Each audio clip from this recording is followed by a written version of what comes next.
Welcome to Speeduplight. Welcome to the Speeduplight for the IndiaMART integration with the Odoo. So whatever the leads will come into the IndiaMART, you will get directly in the Odoo. So you just need to install the module and go to the users.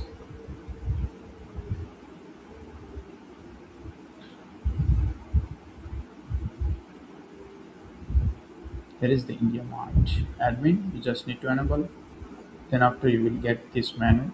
So whenever uh, you will get this menu, and for that you need to configure the IndiaMART settings. For that you need to provide if it is a multiple IndiaMART account, you just need to add the account name, whatever the keys you will receive from the IndiaMART, and these are the source, and you can assign the multiple companies for that.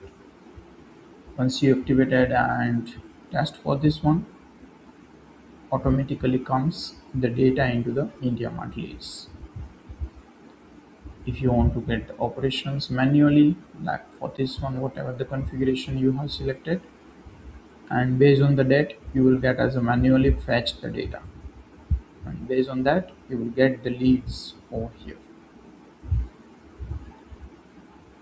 and automatically the IndiaMART, this application will be automatically run every 15 minutes. For that it will automatically fetch the data, fetch the leads from the IndiaMART to the Odoo. So if you have any questions, if you have any, if you need any support, you can just ask to the Speeduplight, and email is that contact@speeduplight.com, and the website is www.speeduplight.com. Thank you.